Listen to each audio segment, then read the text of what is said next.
ऐसा मत करो मम्मी, नहीं करना मुझे मम्मी प्लीज। ये रोना धोना बंद कर दे अभी। पहला कस्टमर ना नाराज नहीं होना चाहिए। अब शगुन होता है, इसलिए उन्होंने बड़ी रकम दी है तेरे पापा को। पहला कस्टमर अगर नाराज हो गए ना तो तेरे पापा तुझे जान से मार देंगे।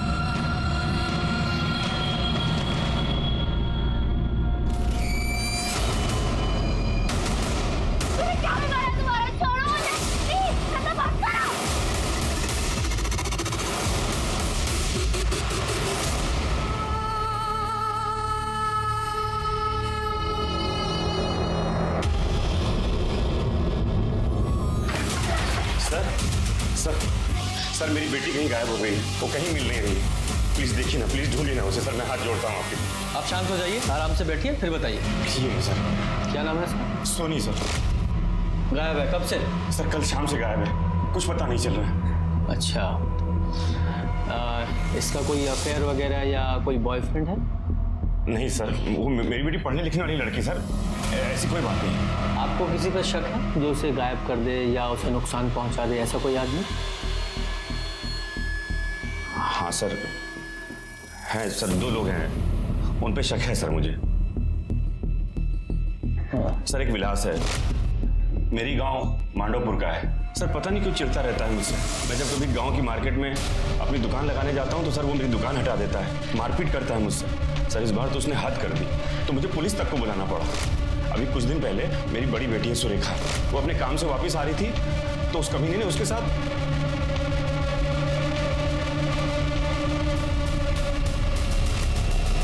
तो कुछ गलत हुआ था आपकी बेटी सुरेखा के साथ?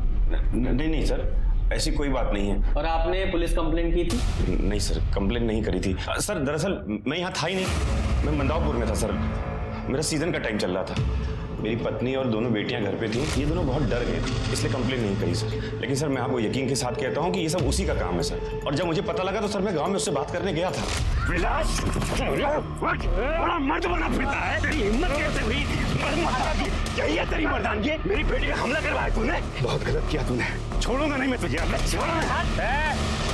इतना बबल गा रहा है? कोई सबूत है तेरे पास ये सब मैंने किया है? नहीं ना, तो चिल्ला मत और निकल यहाँ। तो इसका मतलब कोई सबूत नहीं है तुम्हारे पास? सबूत नहीं है सर, लेकिन मैं आपको यकीन के साथ कह सकता हूँ कि ये सब उसी कमीने का काम है। ठीक है, हम इसकी जांच करेंगे, लेकिन ये हुआ कब था? सर ये सोनी के गायब होने से कुछ दिन पहले।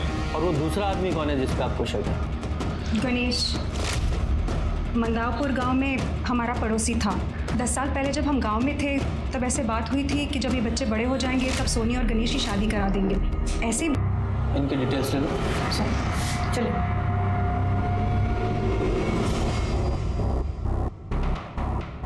मिश्रा, इस फैमिली की बैकग्राउंड चेक करो, यहाँ विजयनगर में भी और इनके गांव में भी। सोनी की सीडीआर रिपोर्ट निकालो, कॉलेज में उसके दोस्तों से पूछताछ करो, और इनकी दूसरी बेटी सुरेखा, उस पर जो अटैक हुआ था उसके बारे में भी पता करो। जी सर। और ये विलास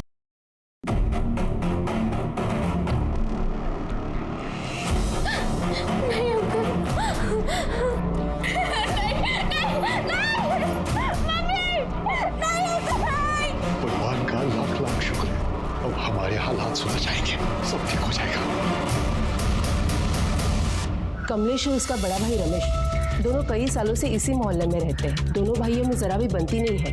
36 का आंकड़ा है दोनों का, पर इनके बच्चे अक्सर मिलते जुलते बातचीत करते रहते हैं। तो ये ले दीदी, नहीं और चाहिए रहेंगे तो मैं दे दूंगी। और स्कूल मत छोड़ तू, ओपन स्कूल में आना ज़्यादा पैसे नहीं लगते। सर दोनों घरों में कुछ तो अजीब सा है, एक पैसे वाला है तो दूसरा फटेहाल शराबी।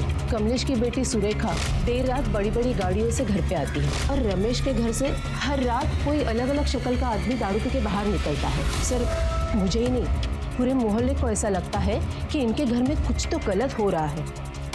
मतलब कुछ धंधा वंदा करते या करवाते हैं। साहब बकवास कर रहे हैं ये मोहल्ले वाले, ऐसी कोई दिक्कत नहीं है हम दोनों भाइयों में। देखिए ना साहब, कैसे लोग हैं, कितना गंदा इल्जाम लगा रहे हम पर। शर्म भी नहीं आती इन लोगों को। कमलेश और रमेश जिस जाति के हैं वो जाति आज से नहीं, सदियों से इसी धंधे में है। इनकी जात में लड़कियों को दासी बनाने की प्रथा है, जिसको आज देह व्यापार कहते हैं। कमलेश इंदौर शिफ्ट हो गया। आज भी आता है यहाँ, अपनी दुकान लगाता है, खूब पैसा कमाता है, लेकिन जब भी आता है बाकी दुकानदारों से और विलास से झगड़ा हो जाता है। हाँ साहब, हुआ था हमारा झगड़ा, और मैं क्या, मार्केट के सभी व्यापारी उससे परेशान हैं। हर सीजन में आ धमकता है धंधा खराब करने के लिए। अब वो एसआई शर्मा छुटभैया नेताओं को पैसा खिला देता है, हमारी तो सुनवाई भी नहीं हो पाती, और साहब अपनी बेटी से धंधा करवाता है। तुम यकीन से कह सकते हो कि वो देह व्यापार के धंधे में है? यकीन नहीं साहब, डंके की चोट पे कह सकते हैं। अपनी बेटी सुरेखा से करवाता है काम। आप हमें परेशान करने के बजाय उन्हें क्यों नहीं अरेस्ट करते? मैम, मुझे तो विश्वास ही नहीं हो रहा है कि सोनी घर से भाग गई। क्यों विश्वास क्यों नहीं हो रहा? क्योंकि उसके पास कोई रीज़न ही नहीं था घर से भागने का। सोनी एक बहुत ही बबली नेचर की और बहुत ही प्यारी लड़की थी, और उसकी फैमिली भी उससे बहुत प्यार करती थी। हो सकता है उसका कोई बॉयफ्रेंड होगा, उसे पता होगा कि उसके घर वाले एक्सेप्ट नहीं करेंगे, तो भाग गई वो उसके साथ। क्यों, था ना उसका कोई बॉयफ्रेंड? मैम, सोनी और राहिल का अफेयर चल रहा था, अभी कुछ ही हफ्ते पहले शुरू हुआ था। राहिल के बर्थडे के बाद वो अचानक से गायब हो गया, लेकिन आजकल वो कॉलेज आ रहा है, तो मुझे नहीं लगता कि सोनी उसके साथ भागी होगी। लेकिन राहिल गायब क्यों हुआ था? एक्चुअली मैम, मैं थोड़ा डिप्रेशन में चल रहा था, किसी से मिलने का, बातचीत करने का मन नहीं था, इसीलिए मैंने सबसे डिस्टेंस बना ली थी कुछ दिनों के लिए। तो जिन दिनों तुम डिस्टेंस बना रहे थे उन्हीं दिनों तुम्हारी गर्लफ्रेंड गायब हुई। कुछ अजीब नहीं लग रहा है सुनकर? मैम, आप गलत समझ रही हैं। मैं सोनी से इसलिए नहीं मिला क्योंकि मेरा सच में मन नहीं था मिलने का। मैं अपने बेस्ट फ्रेंड करण और नीरव से भी नहीं मिला। मैं कॉलेज नहीं आया इतने दिनों से, मैं सच कह रहा हूँ। मैं सर, राहिल का कहना है कि उन दिनों किसी से नहीं मिला, अपने बेस्ट फ्रेंड्स नीरव और करण से भी नहीं। कहने को तो वो कुछ भी कह सकता है, जैसे कि सोनी के माँ बाप, जैसे वो कह रहे थे कि उसका कोई बॉयफ्रेंड नहीं है। अब सचमुच में उन्हें नहीं पता था कि वो झूठ बोल रहे थे, पर झूठ क्यों बोल रहे थे?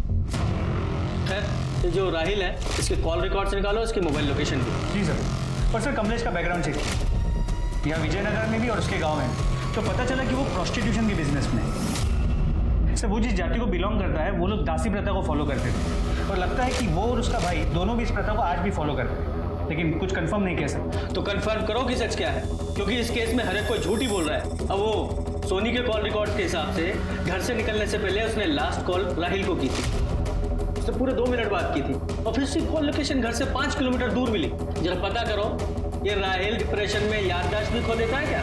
सर, सुरेखा को जिस जगह से उठाया गया था उसके सामने वाला जो एटीएम है उसका सीसीटीवी फुटेज।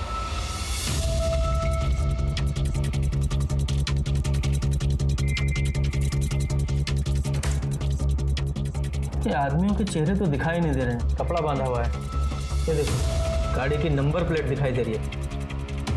इसके मालिक का पता लगाओ। सर, आप हम पे ये बहुत घटिया इल्जाम लगा रहे हैं। ये इल्जाम नहीं लगा रहे हैं, ये जानकारी दी है तुम्हारे पड़ोसियों ने और तुम्हारे गांव वालों ने। तुम्हारे यहाँ देह व्यापार की प्रथा है, और उसी प्रथा को आगे बढ़ाने के लिए तुम सोनी पर दबाव डाल रहे थे। उसने इनकार कर दिया तो मार दिया उसे।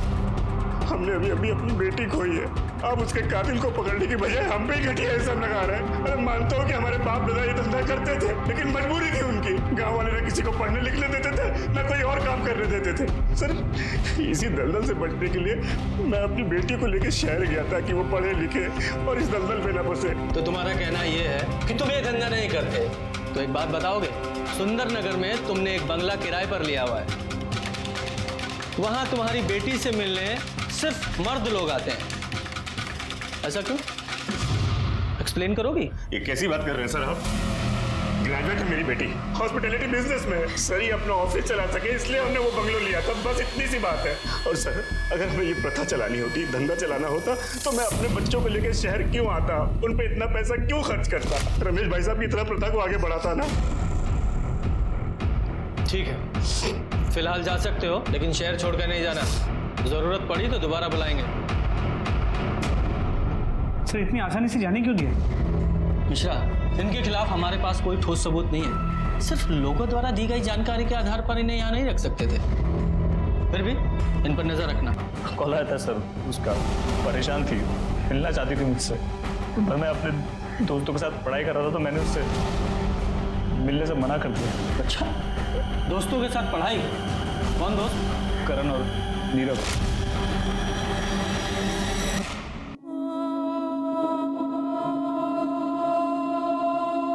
आपने बोला नहीं उन्हें कि आप सोनी की दीदी हो, तो आपसे काम ही नहीं करवाते हो लोग।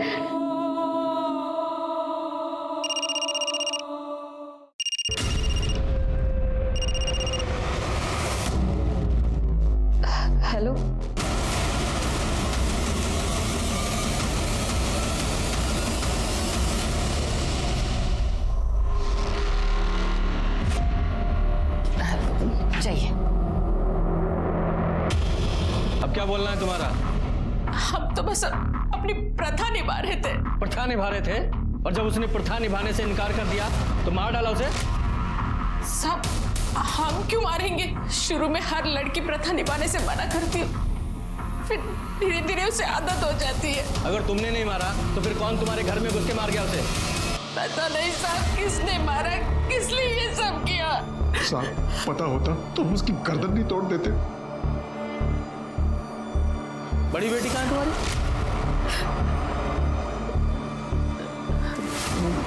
मेघा वो अचानक से बाहर गई अभी। बोल लगाओ।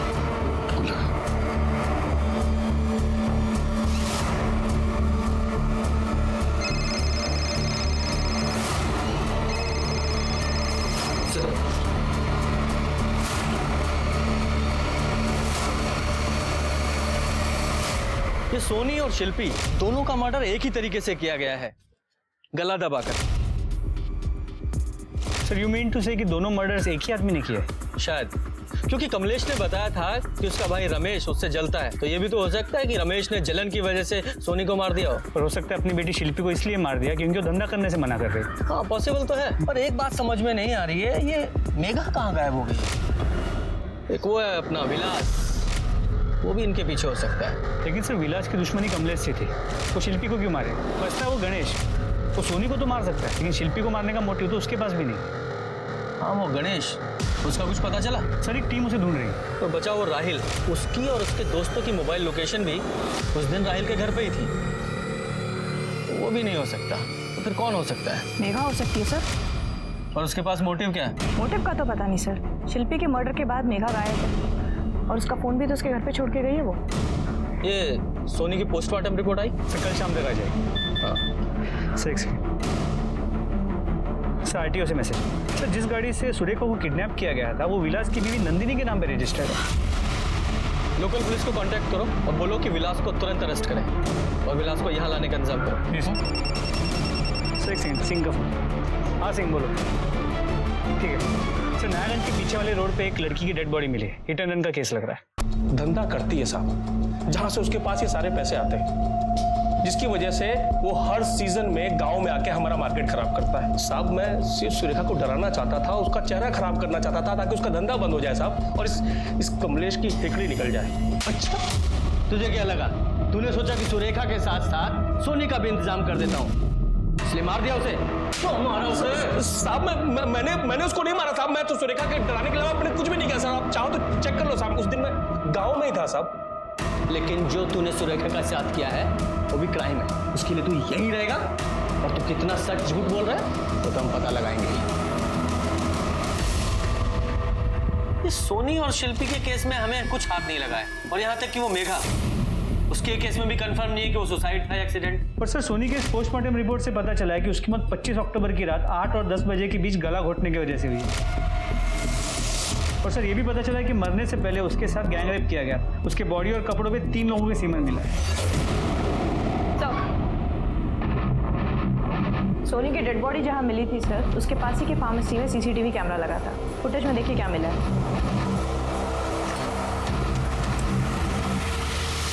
उठा मैंने देखा। अब बोल, और सच बोलना। तीनों में से एक ने भी झूठ बोला, तीनों की हड्डियां टूटेंगी। बोलो।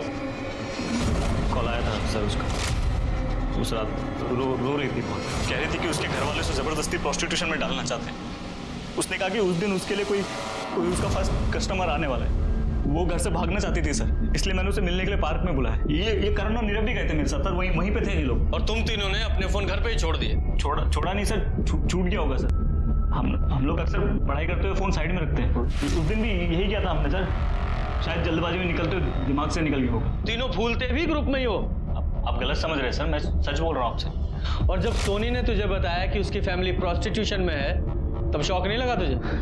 एक्चुअली सर राहिल का बर्थडे था, हमने उसको गिफ्ट दिया था कि वो किसी प्रोस्टिट्यूट के साथ अपनी वर्जिनिटी लूज करे। हम एक आदमी से डील भी की थी सर। उसने इन्हें सुंदर नगर के किसी बंगलों का एड्रेस दिया जहाँ ये लोग मुझे छोड़ के गए वहाँ पे। मैं जब अंदर गया तो सर मैंने देखा।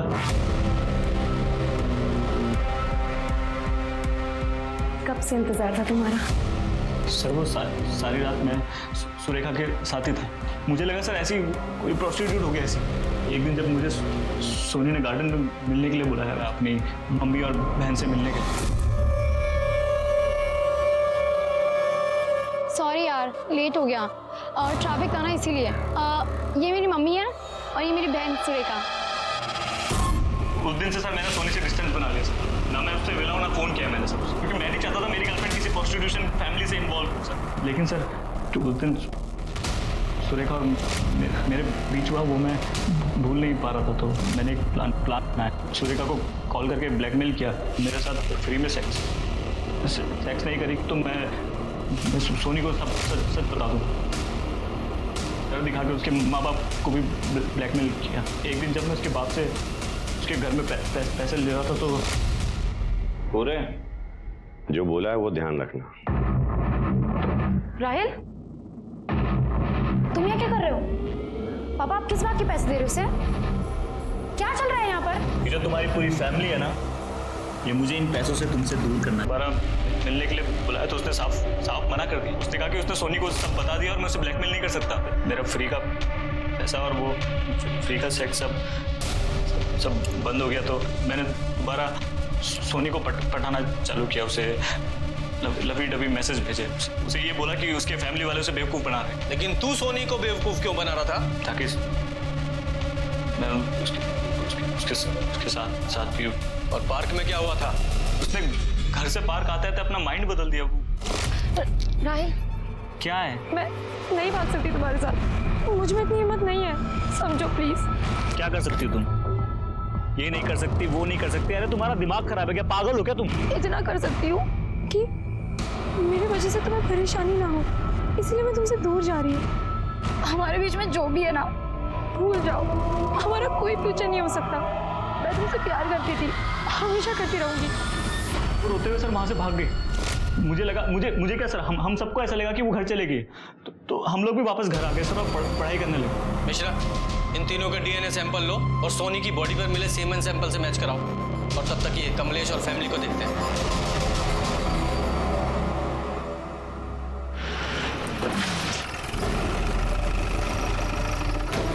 अरे सर आप, हम लोग तो आप ही के पास आ रहे थे। अरेस्ट करो इन्हें। और तुम्हारी बेटी सुरेखा? सर कमलेश जी के घर के अगल बगल एक 20-21 साल का लड़का चक्कर मार रहा था। वो लड़का यही था? हाँ सर, यही था वो लड़का। ये गणेश और सुरेखा दोनों के फोन ट्रेस करो। इस गणेश ने अगर पैसों के लिए सुरेखा का किडनैप किया है तो ये फिरौती के लिए जरूर फोन करेगा। हाँ सर, सुरेखा को धंधे में हम नहीं डाला था, सोनी को भी डालने वाले थे। उसी दिन उसका कस्टमर आने वाला था, लेकिन वो घर से भाग गई। हमने सोचा कि शायद वो वापस आ जाएगी, लेकिन जब वो बहुत देर तक नहीं आई तो हम कंप्लेंट लिखाने आ गए। लेकिन सर हमने मारा नहीं है उसको, हम सच कह रहे हैं। फोन सर, सुरेखा का फोन है। उठाओ और स्पीकर पे डालो। पापा मुझे बचा लो पापा। हाँ बेटा बोल। पापा गणेश को 20 लाख रुपए दे दीजिए। बोल अभी आज चाहिए मुझे, अभी के अभी। गणेश को अभी 20 लाख रुपए दे दो पापा, वरना ये मुझे मार देगा पापा। सुन मेरे ना हो पाने वाले ससुर जी, अब मुझे 20 नहीं पूरे 25 लाख चाहिए, समझा? और अगर ऐसा नहीं हुआ ना तो मैं पुलिस को बता दूंगा कि सोनी का मर्डर किसने किया। किसने किया है? बोलो किसने किया है? ये हैरान होने की एक्टिंग क्या कर रहे हो? फोन तुम्हें किया है, पैसे तुमसे मांगे, खून भी तुमने ही किया होगा। नहीं सर, हमने नहीं मारा है, सच कह रहे हैं सर, हमने नहीं। लोकेशन ट्रेस हो गई सर। चलो गणेश देख भाई, 25 लाख रुपए घर में थोड़ी रखे हैं, इंतजाम करना पड़ेगा ना। सोच ले, अगर मुझे बेवकूफ बनाने की कोशिश की ना तो तेरी सुरेखा को ना मैं जान से मार दूंगा, समझा? आधा घंटा है तेरे पास, पैसे लेके आ जा, वरना तेरी बेटी की ना लाश मिलेगी तुझे यहाँ पर। गणेश कम से कम 2 घंटे लगेंगे। देख मैं तेरे हाथ जोड़ता हूँ, देख सुरेखा को कुछ मत करना प्लीज। चल जल्दी आ।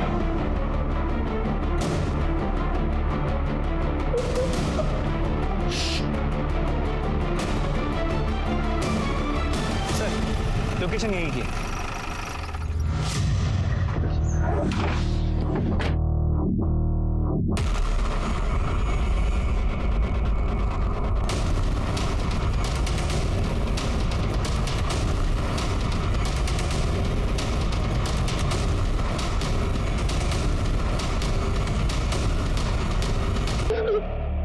सोनी का मर्डर तो इस कमीने ने किया है सर।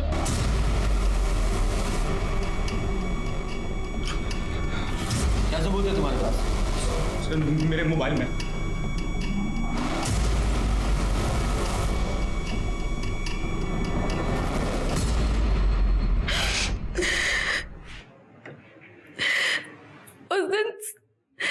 उस दिन सोनी को भागने में मदद मैंने ही की थी, लेकिन पापा को पता चल गया और फिर पापा ने उसे ढूंढने के लिए गुंडे भेजे। मैं जानती थी कि सोनी राहिल से मिलने पार्क में गई है। मैं उसे अवेयर करने के लिए कॉल कर रही थी, लेकिन उसका फोन नॉट रीचेबल आ रहा था। फिर मैंने सोचा कि मैं उसे वहीं जाकर सब कुछ बता देती, लेकिन मैं पार्क पहुंचने ही वाली थी कि मैंने देखा कि, लेकिन तभी मुझे गणेश का एक वीडियो आया जिसमें मैं सोनी को मार रही थी। कुछ देर बाद मुझे शिल्पी का कॉल आया। उसे प्रोस्टिट्यूट नहीं बनना था। दीदी मुझे ये सब नहीं करना दीदी। फिर मैंने सोचा कि ये भी मेरी ही बहन है, उसे आजाद करने की जिम्मेदारी भी मेरी ही बनती है। शिल्पी मैं तुझे आजाद कर रही हूँ। शिल्पी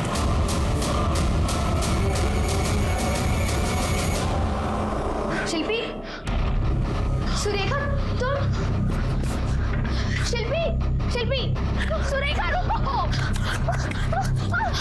कहाँ भाग रही? कहाँ भाग रही?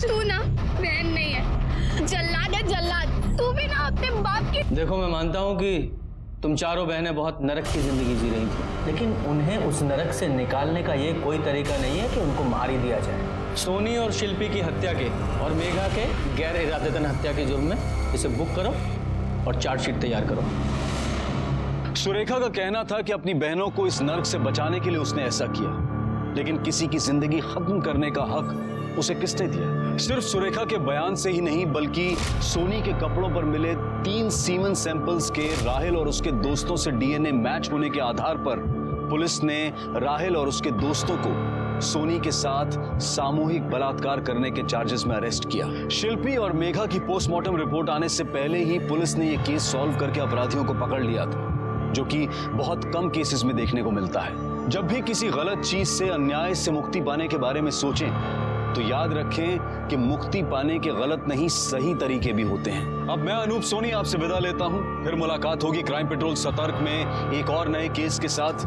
तब तक अपना और अपने परिवार का ख्याल रखें, सतर्क रहें, सुरक्षित रहें और देखते रहें क्राइम पेट्रोल सतर्क। जय ताई जी,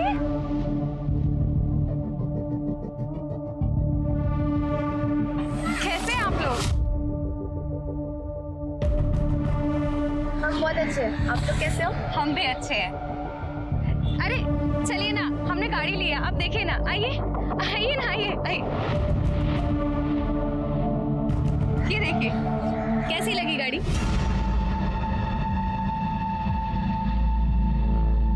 अरे शिल्पी, तू कैसी है? तेरी पढ़ाई कैसी चल रही है? शायद तो 10th क्लास में होगी ना? नहीं, 11th में थी, पर पापा ने बीच में ही स्कूल छुड़वा दिया। अरे सुरेखा, तुम्हारा कुर्ता तो बहुत अच्छा लग रहा है। कितने का है? महंगा होगा ना? अरे नहीं नहीं, सिर्फ 2000 का है। लेकिन तुझे क्या हुआ है? तू क्यों इतनी वीक दिख रही है? पिछली बार से ज्यादा कमजोर दिख रही है। ये जो चर्बी आई है ना, ये 2 नंबर की कमाई से निकलती है। तेरी तरह थोड़ी है हम। काली कमाई की गाड़ी लेके मंदिर में दिखावा कर रहा है। काले दिल के लोग मंदिर में आके झूठा पूजा पाठ का दिखावा कर सकते हैं, तो मैं अपनी गाड़ी क्यों नहीं ला सकता? भाई साहब, इसको तरक्की कहते हैं। जलन हो रही है आपको? तरक्की नहीं, हराम की कमाई है ये। और ऐसी तरक्की पे मैं थूकता भी नहीं है जो बड़े भाई से बात करने का तरीका ना है। बताऊं क्या सारी दुनिया को तेरी सच्चाई? अपनी औकात में रहिए भाई साहब, समझ में है? पापा, आप बड़े हैं, इसका ये मतलब क्या? कुछ भी मुझसे बोले पड़े। औकात की बात करेगा ना तो अभी 2 मिनट में रोड पे लेके आऊंगा मैं। क्या कर रहे हैं आप लोग?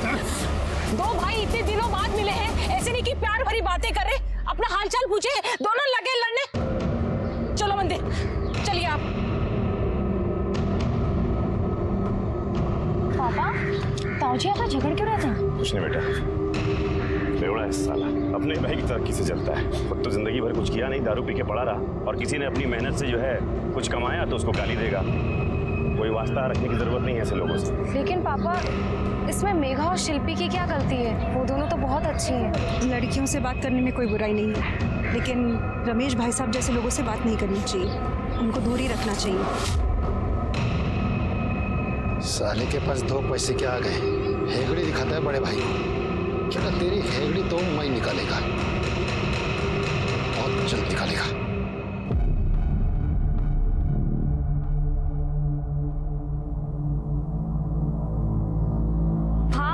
क्या डिजाइन बनाया है तूने यार, तू तो बिना डिग्री की फैशन डिजाइनर है।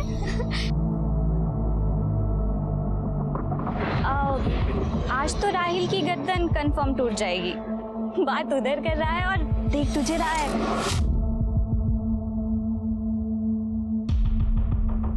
सोनी जाना, जाके बात कर, जाना, चुप रहे। हाय अनीता। हाय। हाय नेहा। हाय। वो मुझे ना भूख लग रही है, चलना नेहा कैंटीन जाके कुछ खाते हैं। हाँ, मुझे भी भूख लग रही है, चल। हाय। हाय। तुमने बनाया? नाइस। मैं तो कह रहा हूँ तुम्हारे ना हाथों में जादू है। तुम जैसे क्या कर रहे हो तुम? कॉलेज है, तुम्हारा बर्थडे आ रहा है, क्या प्लान है? कहाँ सेलिब्रेट करने वाले हो? प्लान तो किया है, बर्थडे का किसी स्पेशल इंसान के साथ पूरा दिन बिताने का। अगर वो हाँ कर दे तो। ऐसा मना किया नहीं है उसने। नहीं सर, अरे आप टेंशन क्यों ले रहे हैं? माल की गारंटी है सर मेरी। बिल्कुल बिल्कुल सर। हाँ ओके सर, ओके। ये लीजिए। इस बार ना बहुत बढ़िया कमाई होने वाली है, दिवाली का सीजन है ना। पापा, ये देखो, मैंने ना कॉलेज में टॉप किया है। अरे वाह, क्या बात है, I am proud of you. देखो जरा। बेटा क्या बात है। और आगे कुछ बनना है ना तो ऐसी लगातार मेहनत करती रहनी पड़ेगा। तुमने अपनी बहन को देखा, उसने कितनी मेहनत करी और हॉस्पिटैलिटी इंडस्ट्री में आज बहुत अच्छा पैसा कमा रही है। तेरे बाबा ने तो तेरी पढ़ाई छुड़वा दी है ना, फिर दिन भर तू क्या पढ़ती रहती है? हाँ, ले दूध पी ले और सो जा, बाबा जी का प्रसाद है।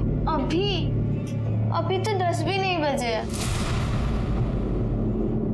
और रोज मुझे ही क्यों दूध पी के सुला देती हो? दीदी को तो कभी नहीं कहा, जब देखो मेरे ही पीछे पड़ी रहती।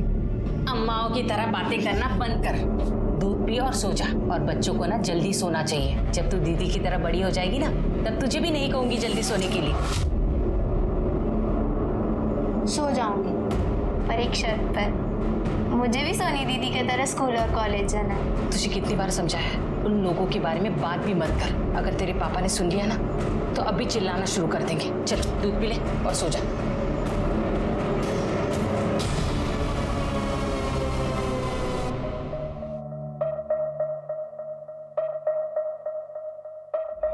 हाय दीदी, आप आ गई? क्या हुआ दीदी, अभी नहीं थकी क्यों लग रहे हो? ये हॉस्पिटैलिटी बिजनेस में होना मतलब गधे की तरह दिन रात काम करना। और आज एक नया क्लाइंट आया है, उसने इतना काम करवाया कि तू पूछ मत। तो आपने बोला नहीं उन्हें कि आप सोनी की दीदी हो? तो आपसे काम ही नहीं करवाते वो लोग। अच्छा मेरी माँ, भूल गई, कल बता दूंगी, ठीक है? वैसे तुम इतनी रात तक क्यों जाग रही हो? कोई बॉयफ्रेंड? पहले आप अपना स्टेटस बताओ। मेरा स्टेटस कुछ भी नहीं, क्योंकि पापा को कुछ भी पता चलेगा ना तो उन्हें अच्छा नहीं लगेगा, इसलिए मैंने सरेंडर कर दिया। वो जो बोलेंगे वही मैं करूंगी। वैसे आप लगे रहो अपने फोन पर, मैं जाती हूँ चेंज करके आती हूँ। ओके।